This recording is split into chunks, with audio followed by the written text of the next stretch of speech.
Good morning, everyone. Welcome to Sick of This Shit Publications. I'm Nick Paro, not your dad, joined again for our follow-up interview today of Intelligent Masculinity so that we can finish our question set.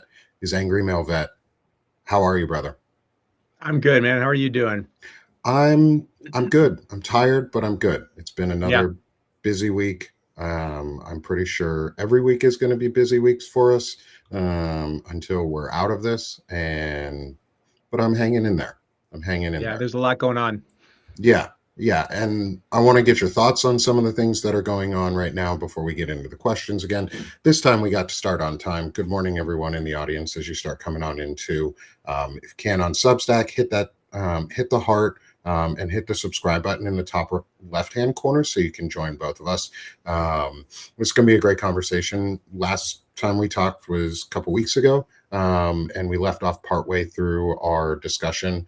We had some technical difficulties at the beginning, and we both wanted to come back and finish the talk. I have some more questions, and I want some more answers, and I'm so excited to have you back. And there's been some developments since the last time we've spoken. Yeah, And I would be interested to get your thoughts on some of the things that are going on, especially around what's happening near the Strait of Hormuz and the naval blockade that's going on, the ceasefire that isn't a ceasefire, and yeah, just your general thoughts. And then also the fact that the head of the Navy was just fired. And now Secretary we of the have a Navy. Yep. replacement. Yeah, Secretary of the Navy was just fired. So your thoughts on some of those things? Yeah, a whole lot going on, right? It's just different chaos, different day under this administration. And so, we had the 2 week ceasefire, which got to the end. And then now it's an indefinite ceasefire because Iran wasn't going to show up for the talks, even though Washington was ready to send Vance to head there and look for some furniture. And it wasn't going to happen. And so now here we are, and they're kind of trading the seizure of vessels. Iran has seized a couple vessels, fired on another. The United States has seized a couple in the Indian Ocean out in that direction as well. So we're doing this back and forth. Again, it's an indefinite ceasefire right now, according to Trump, with no deadline for the end of the ceasefire, no deadline for talks to start. The Secretary of the Navy, as you mentioned, has been removed. John Phelan, he was a billionaire donor to Trump, and apparently there was some back and forth about the pace of shipbuilding going on. There were also personality conflicts with Hegseth. He doesn't. He's very soft. He's a very soft individual, and apparently he does not like criticism or people disagreeing with him, which is one of the reasons why General Randy George, who was the Army Chief of Staff, was fired in the Army. And both of these individuals have been removed in the middle of a war. So that goes to tell you the kind of chaos that's happening just inside the Pentagon, which continues to turn more and more people against that guy because he has no business running that. So, yeah, the international world wants this to be over. They want to start clearing the mines out of the strait, which will take 6 months after things die down. So it could take an even longer time. We don't even know where this is going to end, but it's a lot of chaos. But billionaires are loving life because they always seem to get the tip off to sell right before he says a peace deal is imminent, and then they buy low and he ratchets up the tension and prices go up and then they sell at the right time. So billionaires, oil and gas industries are making a killing while the rest of us are looking at the prices at the gas station going, what the actual hell is going on? Yeah, yeah. And I put out the other day, and I know oil prices are not really the only thing that matter. However, as Chris Goldsmith, our friend, put out the other day, is gas prices are one of the few things that Americans see all the fucking time. And it's really what gets people started being either for or against what we're doing in a conflict, because our conflicts tend to be about oil conquest. Somehow, like they just keep being about Have been lately. Yep. conquest, have been lately. And it's very obvious this time that it's not doing what they thought it would or how they thought it would go, because you can see it at the pump every day. Like I'm in Arkansas. We've gone up $1.50 a gallon for regular gas. We went from like 2.50 to 4. Our diesel is almost at $6 now. Like that's a lot in the South, and it pisses Americans off. And is it the right reason that Americans should be pissed off? Probably not, because there's Yeah. other worse things going on, but at least it's visible and it starts the drive for Americans to actually be against things. What are your thoughts And on that a little bit? yeah, no, and I think for a lot of people when they see that, especially in this time frame that we're in, where it seems like there's a little bit more scrutiny on billionaires and what they're spending their money on while they're cutting, healthcare for us, and there's not enough money for schools, and there's not enough money for, according to Trump, childcare. There's plenty enough money for them to want to have a $1.5 trillion defense budget. There's plenty enough money for them to take a tax cut, like in the big beautiful bill of $3.7 trillion. The money is there.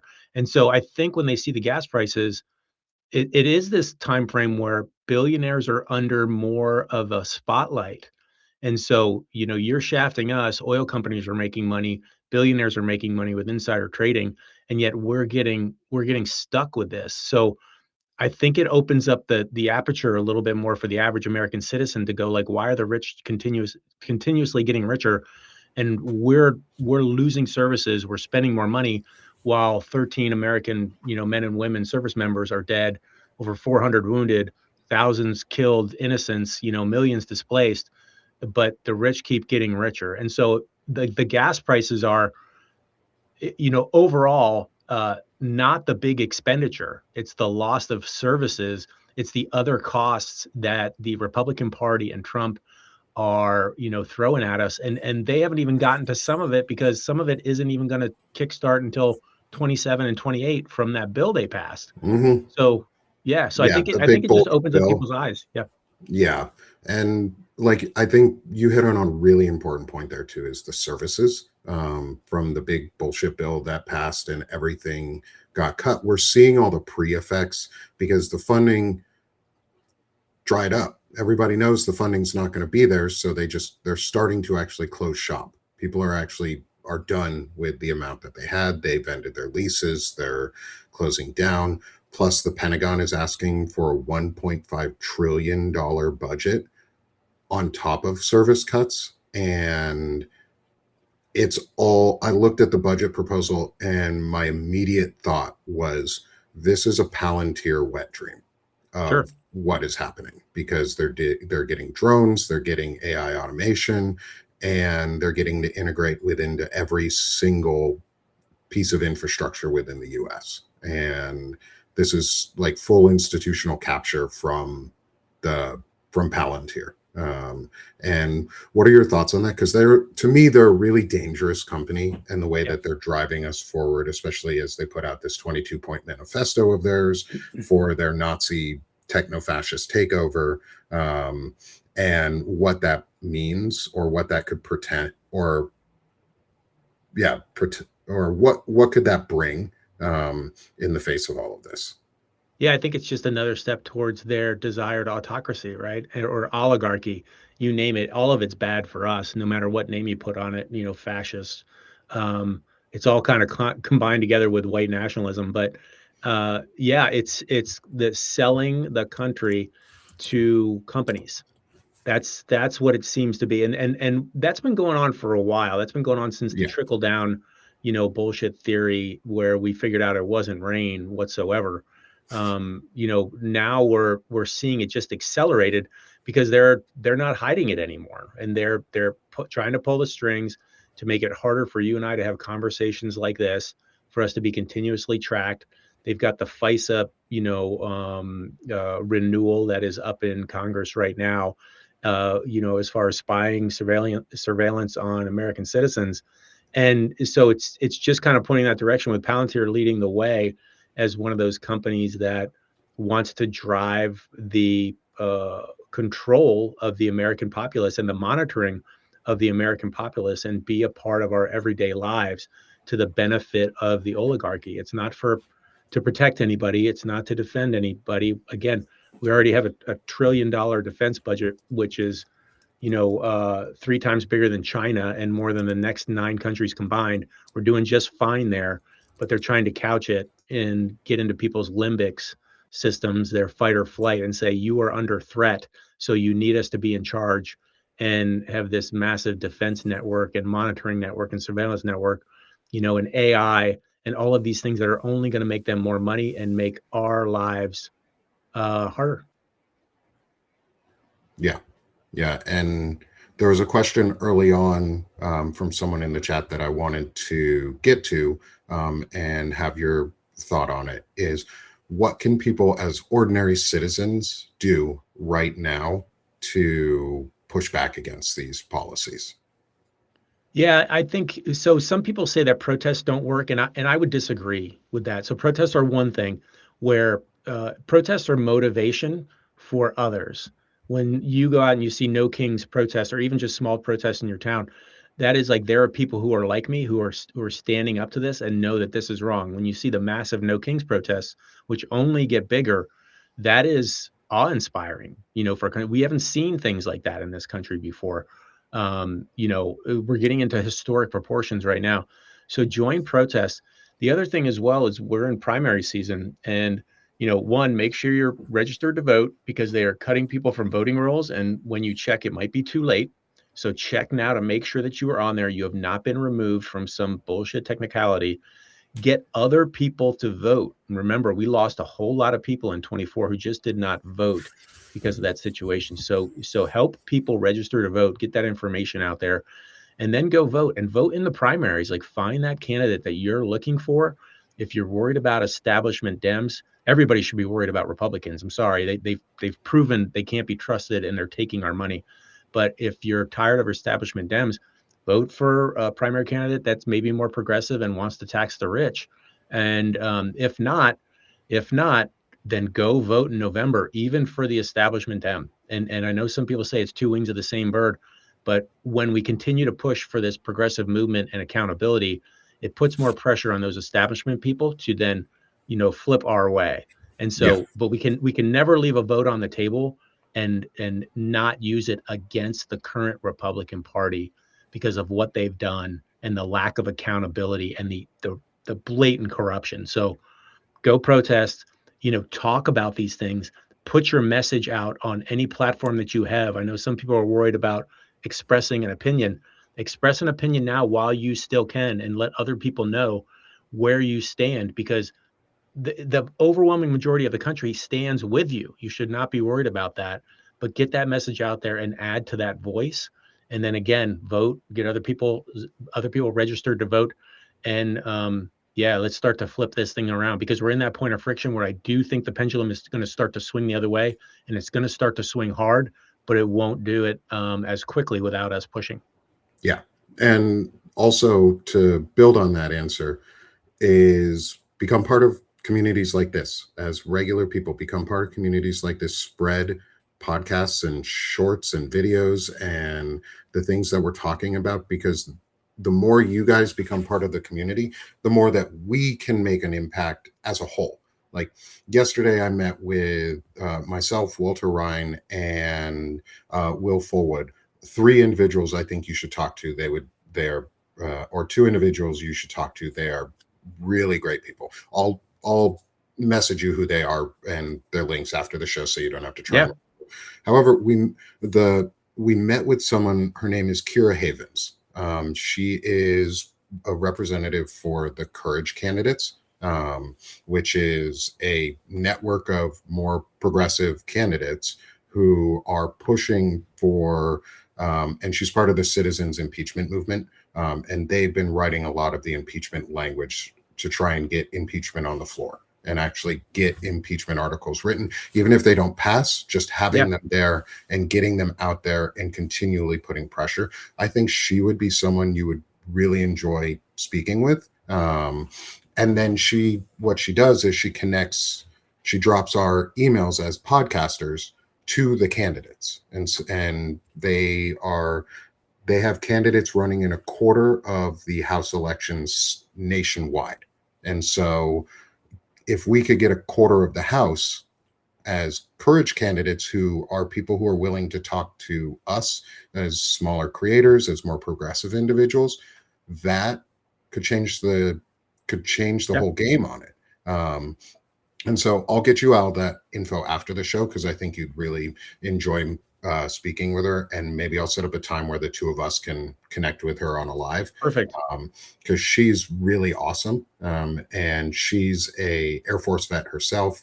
Her husband's a Marine, and Marine vet, I believe. And they're the work that they're doing is really important. And to say that's the power of the community. Like, the more you guys get us out there, the more likely candidates are to speak with us. And that gets Yep. your voice heard too. Because I listen to what you guys are saying in the audience and I ask questions about it. And I make sure that you're seen and heard too. So I'll make sure you get connected with her. Because Awesome. Thank you. that network is incredible. I have an interview tomorrow now with a candidate running for Connecticut 4, Yeah. which 2 months ago, I never would have thought I would be interviewing candidates like this. Yeah.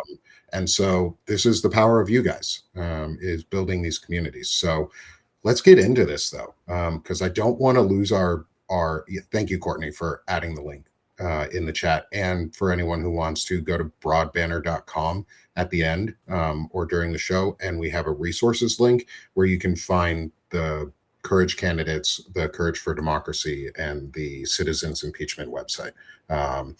Get some links to there, get some clicks onto their site.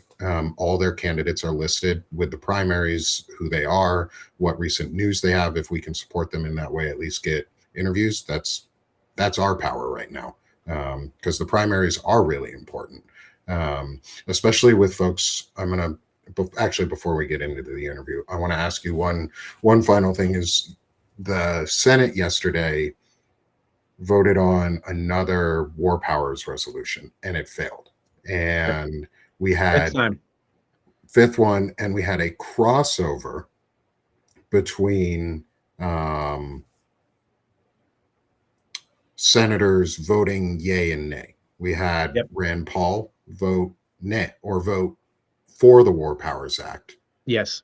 and we had John Fetterman vote against the War Powers Act. Yeah. Can you talk about like what maybe that indicates? Because we all know John Fetterman is basically blue MAGA, but what do you see that as indicating on, say, the libertarian side of what used to be the Republican Party? Because they're a actual national party that has the ability to break away and become independent from the Republican Party. Do you think that signals a shift for them, a continuing like push towards non-MAGA libertarianism versus like MAGA libertarianism? Yeah, I think it's a part of it. Like, I think there's been that push for a little while on certain topics, and you see, when it comes to like Epstein, you see Paul and you see Massey. It seems to be the Connecticut guys, and then from a financial standpoint, you see Paul and Massey, and that's been one of the big things. Is like, why are we spending all this money, on a conflict, and when we could be spending money here? But also, this is the power of Congress, and the executive should not have this. And so Paul has kind of tread that line. He's got some stuff that I don't really agree with for sure in some things, and sometimes I think he's trying to just make sure he keeps a spot in the Senate. But right now, when it comes to the war powers, he seems to be firmly on the side of this should be something that Congress gets back from this, and that we don't need to be spending money in foreign wars, where he is constantly been a opponent of foreign wars and bringing money back into the United States, which is good on him. So I think we're just in that situation, and Fetterman is he was a wolf in sheep's clothing, who unfortunately just kind of flipped almost as soon as he got into the Senate. And it's been really unfortunate to watch, because he is not representative of the people of Pennsylvania. And they're really pissed off at that. They're like, we didn't vote for this. We voted for a fighter who's going to stand up and represent us. And now they're watching him just kind of bend, and kowtow to Republicans. I think he just came out and he was dismayed that Virginia won the redistricting battle before the judge blocked it, of course. but that he was dismayed. He was being live interviewed, and he was dismayed, and he said, "Two wrongs don't make a right." And it's just that's not the fighter that we thought he was. Like, we thought Yeah. somebody was going to stand up when Texas did it without even a vote of its constituents, you know, then we fought back and we got a vote and we won that in California and now in Virginia. And he's like, "No, two wrongs. We shouldn't have done it." It's just like you're just going to let them do that and capitulate. And Mhm. so it's just Fetterman's just a disappointment all around. Yeah. And that does lead into our question set for today is welcome everyone to Intelligent Masculinity. Hopefully Substack doesn't keep screwing things up on us on that side, but that's okay. We're here anyways. We're going to have a great discussion. People have been saying Substack's a little glitchy right now. But for all of you with us, welcome to Intelligent Masculinity. I'm Nick Paro, not your dad, with AngryMaleVet. And the idea of some of these men specifically right now who don't stand up in any way, who just capitulate and just roll over, or the performative masculinity of folks like Pete Hegseth and even Donald Trump or JD Vance and Stephen Miller and people like that who perform their masculinity to an audience to get likes and clicks and views compared to what intelligent masculinity and what better humaning actually is. And so last time we spoke, we left off on what our definitions of intelligent masculinity are, and I'll redo mine or restate mine before we get into our question of how do you model this in your life? How do you model intelligent masculinity?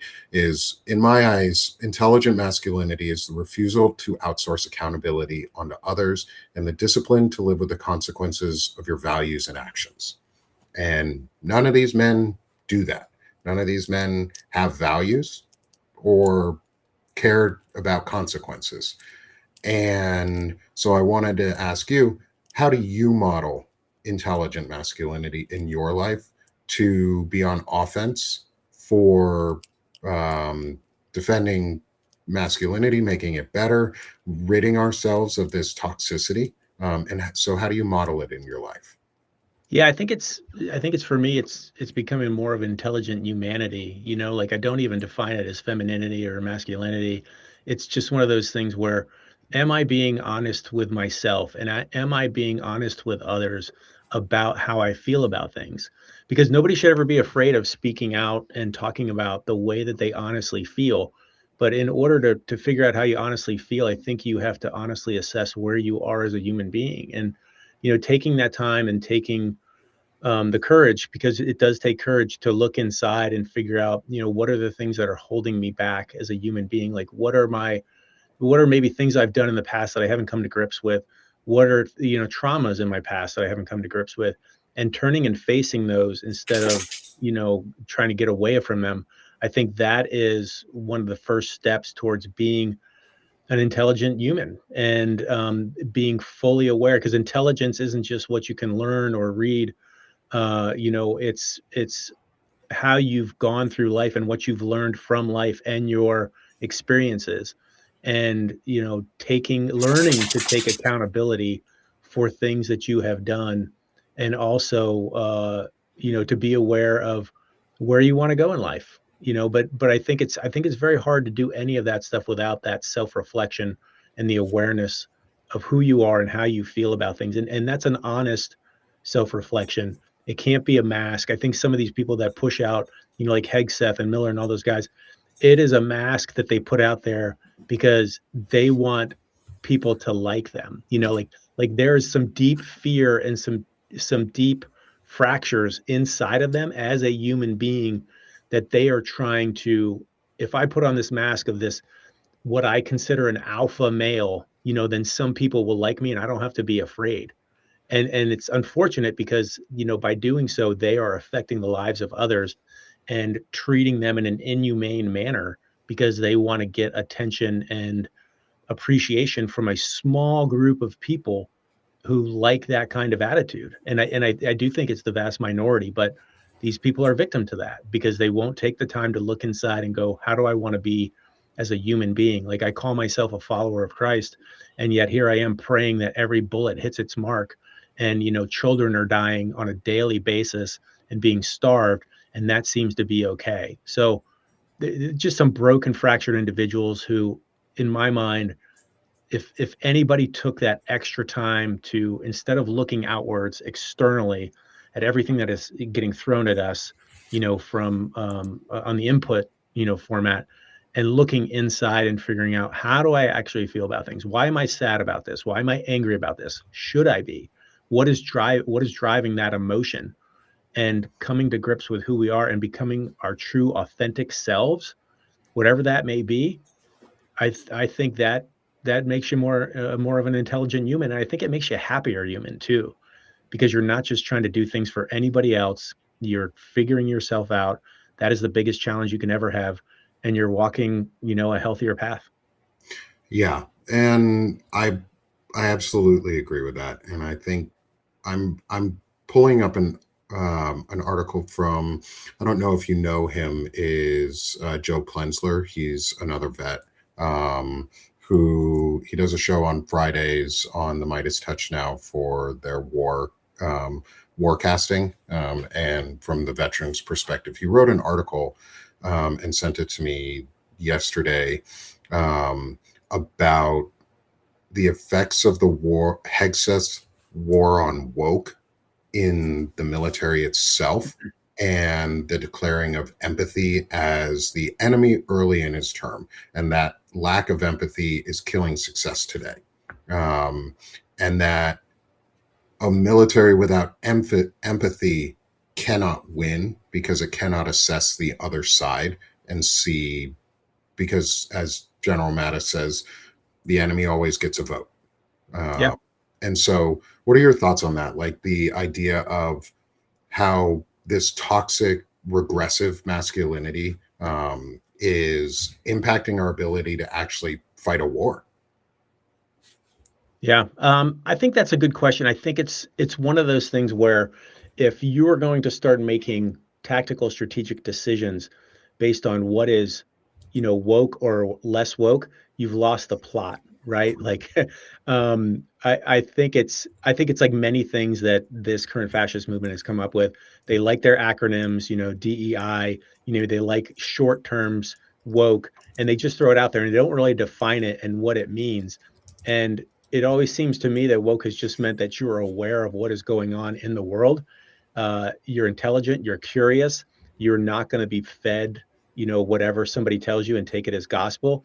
And so it's when they say, the war on woke, it's basically the war on people figuring out what's going on for themselves, as the same folks saying to fight, wokeness, are force feeding them what the narrative is that they want them to know. So, um, yeah, empathy when it comes to war fighting, I I think you have to have it. It's one of those things, like, you have to be aware of the consequences of your actions.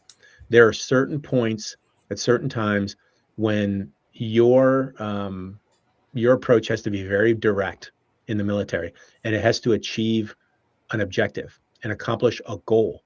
If you don't have empathy for the ripple effects of what that is, and or at least an awareness of what's going to happen, you will never stop fighting. That war, that battle will never be over. And so you have to have empathy for the people who are not war fighters, the innocent civilians who get caught in the crossfire. Because if you don't, then we've learned this multiple times in the past, you're just creating more war fighters. And so if you're a defense contractor, if you're a billionaire who makes their life off of selling weapons, that's great. If you're a normal human being, an average human being, that's not something you want to do, is fight a war forever. Yeah, no, absolutely. Like one of the biggest things I remember from being in Afghanistan was the philosophy of hearts and minds, and we had to win hearts and minds, or we would never leave. And the only way you get out is by having the civilian population of the country that you are inside on your side. And if they're not, you're never going to leave. And that does require empathy, because you have to understand who those people are. You have to get to know them. You have to be able to, um, see their values and what they want to get out of life, or how they want to achieve things in life. And maybe this could you your thoughts on this around the firing of the Secretary of the Navy, who didn't have that ability to seems like that he didn't have the ability to empathize because he couldn't take criticism. And people who can't take criticism tend to be people who can't empathize with others because they're so closed off. Do you think that Yeah. played a part, or can play a part in like these leadership positions specifically? Um, and then when we get tiny acts of bravery, like General Kane, who apparently took the nuclear codes away, and said, no, no, no, no, we're not doing anything like that. Like there's small acts of bravery, but what do you how do you see that playing into this whole like either lack of empathy or the idea of needing empathy and needing compassion and needing to not see the world as I only need to be here to for conquest, because Yeah. I think there's a very big distinction for those of us in how we view, just world order in general. Yeah. I think it's maybe intelligent masculinity, over empathy when I think about Hegseth and him wanting to fire people for criticizing him and having a difference of opinion. If you are a senior leader, you should want the most experienced people in the world around you offering advice. And that advice may not be exactly what you expected or what you think, right? Because at any point where you think you know it all and you've got it all covered, you should step down. You should absolutely be out of that leadership position. And he doesn't think like that. He thinks that I know exactly what I want, or I know what Trump wants, and I'm going to do it regardless of these decades of expertise, decades of sacrifice from senior combat leaders, not Phelan, but all of these individuals. And I don't get along with them because they stand up for what they believe in. They're willing to, fight for what is right.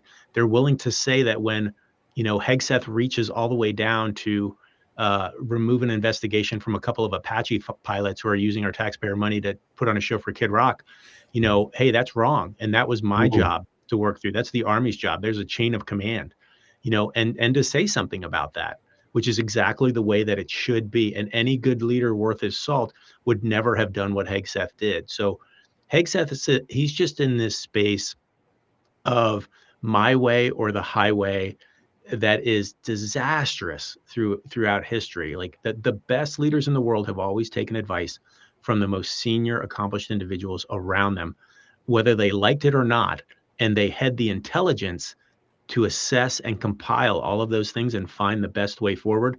Hegseth does not have that capability. There's so many people in this cabinet. Trump doesn't have that capability.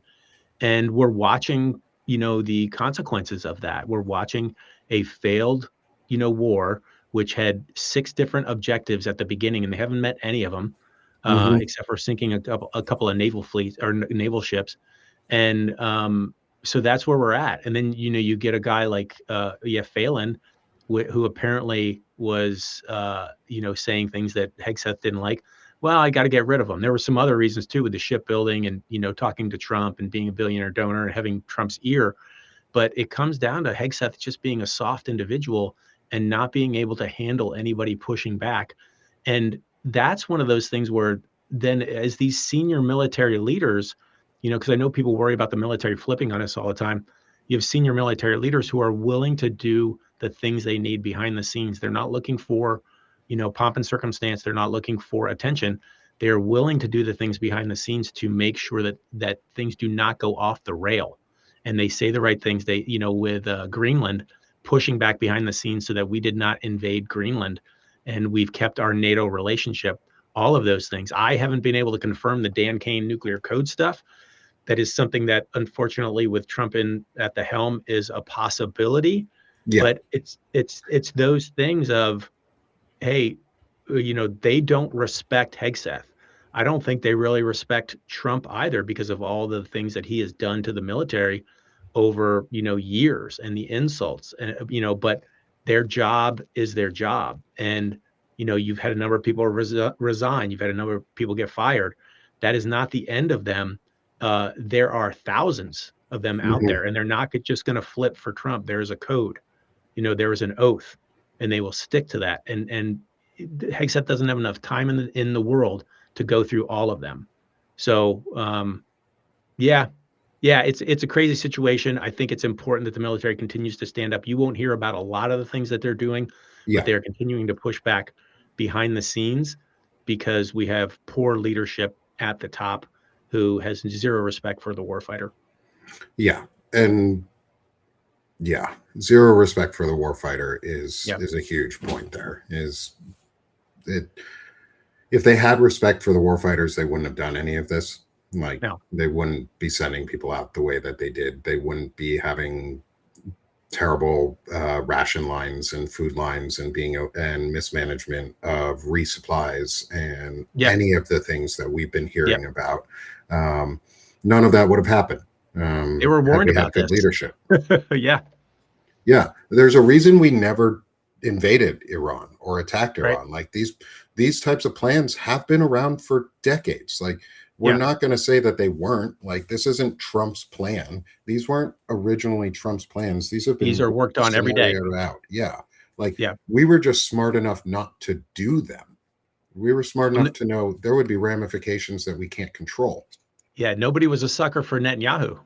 No, until Trump. Right. Right. Yeah. And this leads back to, in my eyes, is there's like we've been talking about a lot in this generally is the idea of self-reflection in any of this is they are unwilling to reflect in any way or self-evaluate. They're never wrong. They always are right. They have to be right. There's no middle ground. And that's a lack of empathy, yes, but it's also a lack of any self-reflection. And we have Yeah. folks like Mark Andreessen saying that's he never practices self-reflection. That's stupid. We only forge forward. Like, what do you do to purposely self-reflect? Because you've talked about you use self-reflection and self-evaluation. What are the tools that you use for yourself that maybe you want to share to others around how they could work on their self-reflection or add it into their toolkit? Yeah, I think taking time to yourself and being present. We're in a society where it's very hard to be present because we have things coming from 800 different directions that are demanding our attention. It's an attention economy. And so taking the time to unplug, to sit with yourself, which a lot of people can be afraid of, to sit with yourself and to just be present. How am I feeling right now? Okay. Mhm. Am I starting to feel sad? All right, let's pull that apart. Why am I feeling sad? Why am I feeling angry about something? Should I be? Like, is this something that actually has no consequence, but I'm feeling some kind of agitation? And why is that? Like let's go back and figure out like why am I agitated by this one thing happening, which seems, objectively minor. And I think instead of us being on that 7-second limbic, brain kind of treadmill of always reacting all the time, it's taking the time to be proactive and to stop and to breathe and to look inwards and go, why am I feeling this way? Why do I have this opinion about this? Why do I think this way about this? Like, have I made myself fully aware of that situation? But even that has to come kind of after this inside.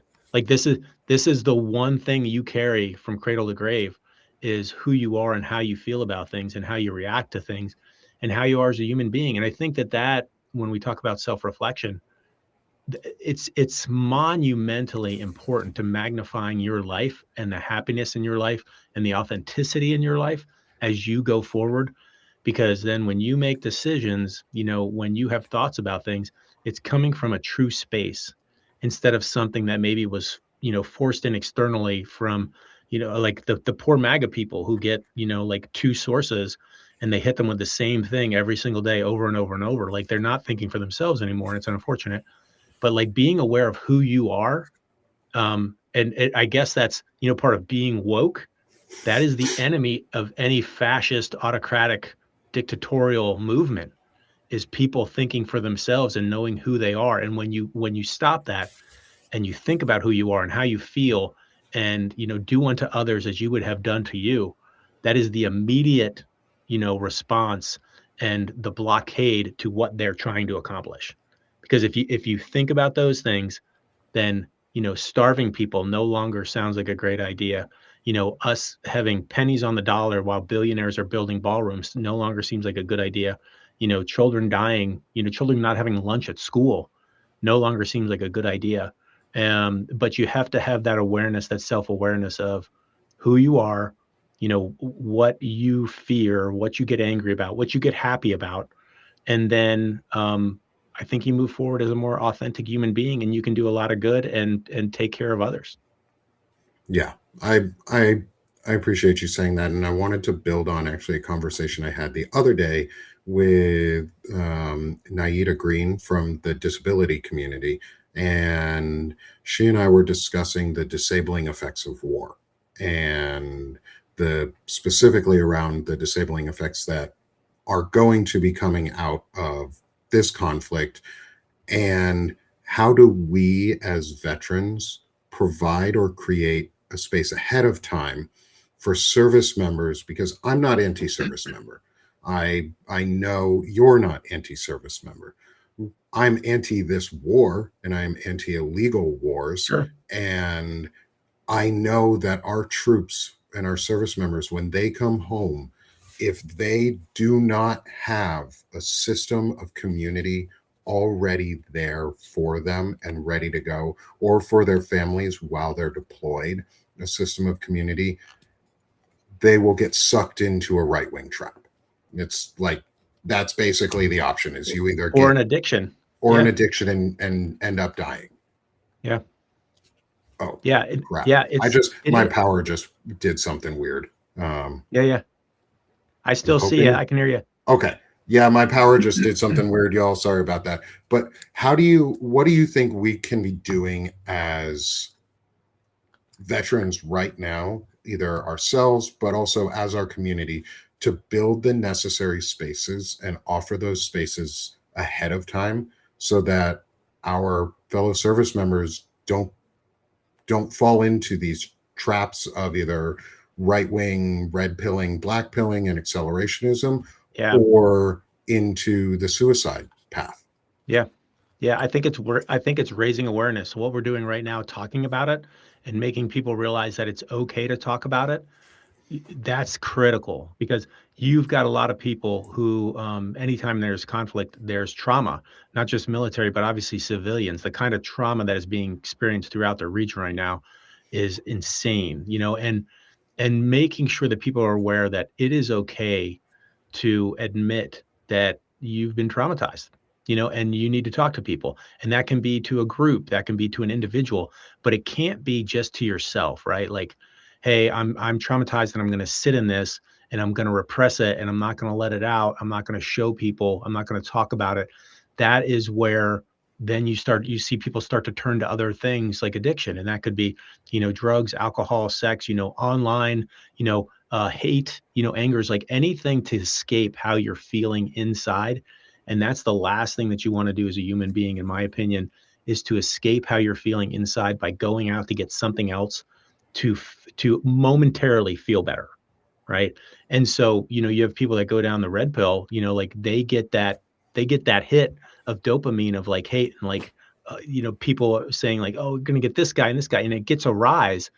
Oh, I didn't think about myself for a moment. I didn't think about the fact that I'm hurting. I thought about something else, and they continue to chase that, and it takes them to dark spaces. So I think the biggest thing is just talking and getting it out there, and then finding communities that exist, or helping trying to create communities of veteran support groups, victim support groups of any type, all of those things, so that people can realize that they are not alone when they are suffering and they're hurting. Something bad has happened to them. It doesn't have to be war. It could be something back in your past childhood or something as you developed, but other people are hurting in that same way. And it is vital to go find those people and talk to them and not let yourself just stew in your own stuff, because that becomes a recipe. Self-reflection is absolutely critical. And when you have a period of self-reflection, it's like something's broken in here, then it's, I need to go find help and I need to go talk to others who are experiencing these things, who have been through that, who have walked my path and can help me recover. And having that strength to go do that and take that first step, because it can be a scary thing to ask for help, but millions of people ask for help all the time, and they get better because of it. And so, yeah, I think raising awareness and then not being afraid to reach out to people are the two biggest things. Yeah. Yeah. And having that system, knowing that people are there with you and for you is really important. And so us building that space now, which we're doing, we're building that space with each other right now, but also making sure that those who are active duty or their families know that these spaces exist. Like offering them, we can build them, but we also need to spread these spaces and make them more readily available, both for an emotional community where somebody can come back and they know they're not alone, they're part of it, they feel like they're part of it, but also you have to do it in person. Um, and and for me, that was therapy through the VA. I did a group therapy, and that Yep. was one of the most important things that I've done in my life because it gave me a community that I could talk to without judgment, and that I could express myself without judgment, and I could listen to others without judgment and hear their stories and know that I'm not the only one going through this. Not even close. Yeah. And so that is the self-reflection piece. And what do you see?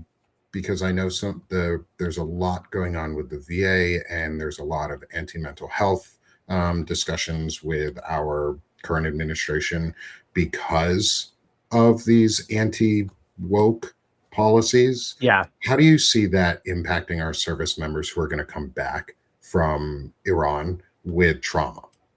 Yeah, some of them, it's gonna be very negative. You know, again, I think that there is an increasing perception amongst the military that these guys don't know what the hell they're talking about, so that dilutes their message about the whole wokeness and everything else. Like, these guys are clowns and they're realizing it. But I think it's gonna be negative for some people who really buy into what they're saying because they're not gonna go seek help. They're gonna come back traumatized, they're gonna come back broke, and they're not gonna go try to find help to get better and to recover from that. Trauma is one of those things that sometimes it takes a lifetime to recover from. It's always there. It's always a chapter in your book. And when they do this whole anti-woke, anti-self-realization, anti-intelligence, bit, it stops people from getting the help they need to live a happier, healthier life. You know, people who walk through life, part of their life with depression, when they're able to escape depression, they go like, how the hell did I even live like that? Like, that was absolutely abysmal. And these people won't even understand how much better life can be until they have the emotional intelligence, the self-awareness to say, I need help. And realize that they're not the only one. They're not just one person walking out of 330 million that needs help. There are tens upon tens of millions of people that deal with addictions, even more than that, that need therapy. Shit, this entire administration needs therapy. But it's one of those things where don't be afraid to go talk to people. And I think some people, because of what they're pushing, will lead uh, will lead sadder lives because they're unwilling to talk to people and to admit that something is wrong. There's a part of them that knows that, and they think that some part of being an alpha male is you can never ask for help. You have to be all alone. You have to act a certain way and say things a certain way, and that's the only way to get by. But again, when you look at the people who are pushing that bullshit, those are not happy people. They're not successful people. They're shells, and they're making money off of clicks and likes and selling a dream that is only going to make lives worse. Yeah. It it's the Simon and Garfunkel, I am a rock, I am an island, and no Yeah, man is a rock, no person is a rock, right. and no person is an island. It takes a village to raise a child, but it also takes a village to heal. It takes community to heal and grow. You can't do it on your own. And this anti-woke bullshit, this isolationist and personal isolationism, national isolationism is Yeah, so damaging and destructive to your personal well-being, and it's leads to suicide. in a lot of Yeah. times. And Yeah. I And I it's a know strategic. because I've Yeah. been there. Yeah. Yeah, and it's a strategic um, objective on their part to isolate people, Yeah. right? Because if you're isolated, you're not talking to people, you're not more aware of things. You don't have empathy for folks who maybe just are a different color or a different gender or love different people. And we're all the same people who want to get through the day without shit happening to us, and we want to take care of our family. And if they isolate you, you're not aware of that, right? Like you just look at these people as objects and things that you should hate. And so it is Mhm. a strategic objective to get people to be isolated, to not talk, to not open up, to not be aware of how they're feeling so that they can get them, to listen. They can have the this administration can have all the answers. And if you only do what I say, everything will be great. And it never gets better. It never gets greater. There's no No. more money in your pocket. You're not feeling better towards your neighbors. Like all of those things. It's just a sad space. And so again, I hope the pendulum is kind of swinging back where people are realizing the line of bullshit that they've been fed now for not just the last 10 years since the golden escalator, but even before that. And they're turning to a point where, hey, community is good and I can talk to people and they're not out to get me. I am not a target of any of these people. And life can get better. Yeah. And as my as a friend of mine says, Doc G, is that fascism is domestic abuse at scale. What I Yeah. also think is fascism is cult at scale, Yeah. because everything that's going on, this isolationist practice, is what abusers and cults do to draw you in. They isolate Yep. you from your friends and family. They make you feel alone, dependent on them, and then they abuse the shit out of you. And we're in They an do. abusive relationship right now with our government and with the billionaires and the pedo class and the Epstein class. Yep. Is we we're all being abused right now. Whereas a real democracy is community at scale. And to get there, we do it through these. We talk to each other like this. We expand our own personal networks. And if you think your sphere of influence is small, that's okay. You can make it larger. You can make your sphere Yeah. of influence larger. It doesn't have to be terribly large. You don't have to be a national media figure. You could be a person, you could be a neighborhood figure where Yeah. you are the trusted house that kids go to. That is a huge thing, is making yourself safe, making others in the community know that you're a safe place. That builds community in my eyes. It's also something that we practice at our house is we are the safe place for kids to come, and they know that, and they know they're safe. They know they're going to get food. They know they're going to get water. They know they're going to be treated well. They know they're not going to be abused by us or anybody in the household, and that we have rules and people follow those rules. And that's such an easy thing for you to do without having a major sphere of influence. But Yeah. that takes self-reflection and evaluation. So I'm glad you talk a lot about the community thing and the idea. And like, I think we need to talk more, not you and me specifically, but I think the idea of cult speak and cult ideology needs to be spoken about a lot more. And how do we break through that? Yeah. Yeah, it's community breaks through that. Yeah. It's rejecting the isolationism, right? Like or following only one thought pattern or one leader and that being the only way and rejecting everything else. That can never go well. It can never Yeah. go well if you walk through life because then you're dismissing everybody else in their own existence that is all around you in every single country. Just again, normal people are just trying to get through the day and have a good day and hope their kids have a good day and have a better life.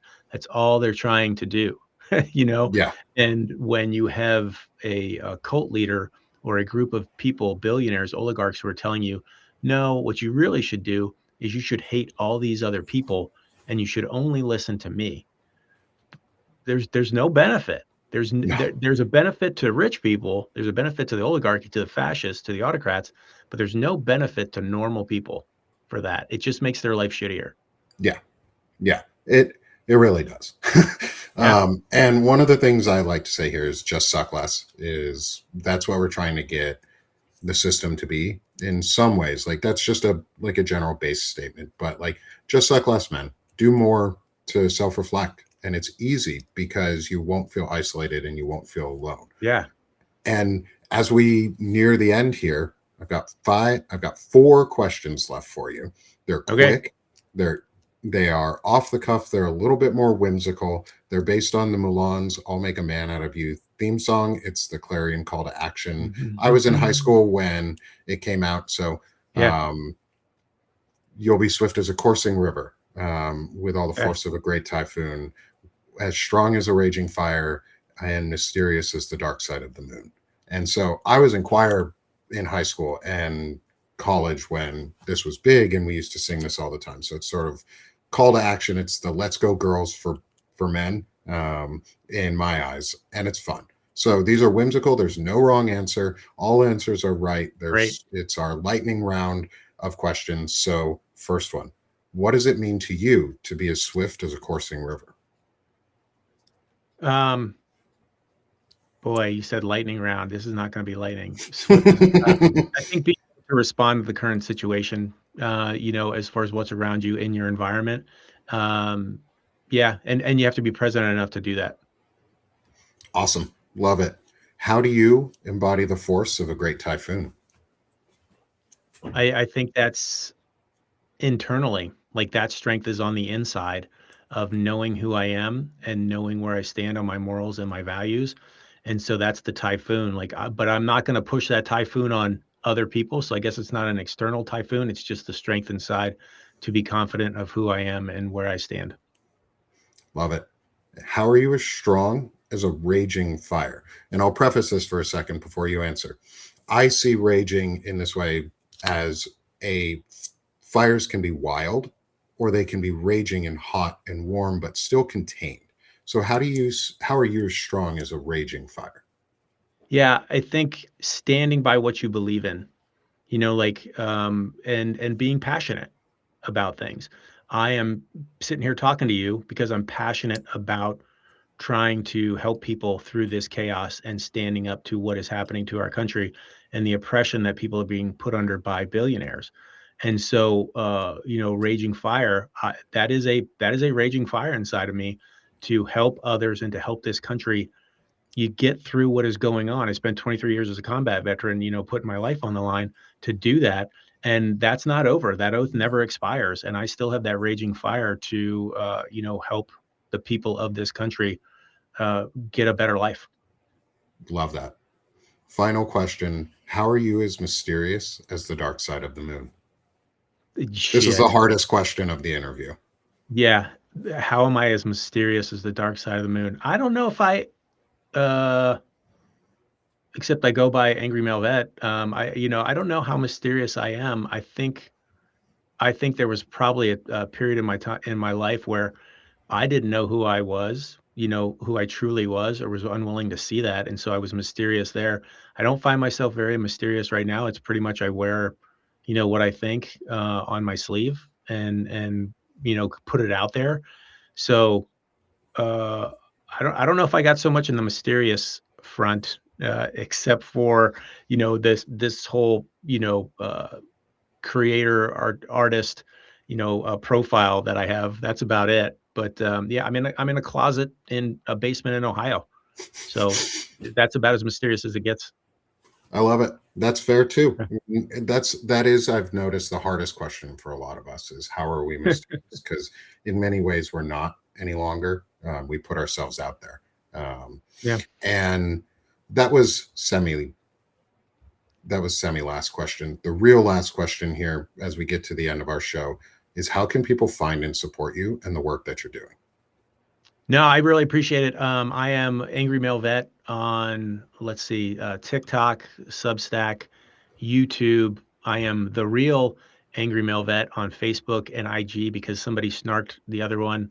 Um, I don't do memberships or subscriptions. I do have a membership on Substack, but I don't really do anything there. And I warn people they use it just as a reason to buy me coffee. So that's it to help me with my research. And then I have a coffee profile, like a KOFI profile where people can find me if they want to donate. Again, a cup of coffee a month to just kind of dig into the facts and try to put stuff out there in front of people. But that's it. And honestly, the biggest support I get are just people engaging and having comments and tipping me off the things. And just sharing how they're feeling.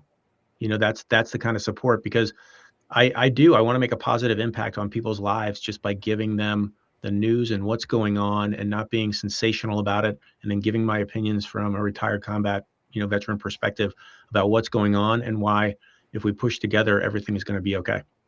I appreciate that. Thank you. Yeah. Um, Yeah, man. and, Thank you. and everyone in the audience, thank you for being here with us. I know there was some trouble on Substack for some of it, but thank you to all of you who stayed with us and stuck through the issues on the Substack side. Thank you for those who are joining us on YouTube and Twitch. And thank you for being here with me again for this second conversation. I've really, really enjoyed getting to have you on. Love the discussions that we're having, and I think people are really enjoying them. Again, if you're on Substack, hit the subscribe button in the top corner. It's free. You don't have to pay for anything. All the work that I do will come out free too. And so if you want, come support me. Free or paid, doesn't really matter. Paid does help on my side. However, come support both of us. The work that we're doing is really important. We need to change the cultural discussion. We need to change the political discussion, and having these conversations on intelligent humaning. And I like that reframing of intelligent humaning and intelligent humanity is what we need to do. And that's how we're going to make a real impact. So thank you everyone for being with us today. We're done being sick of this shit here, and now we're doing this shit. Go have a great day, everyone. Thanks, my friend, and I'll see you again soon. Thank you.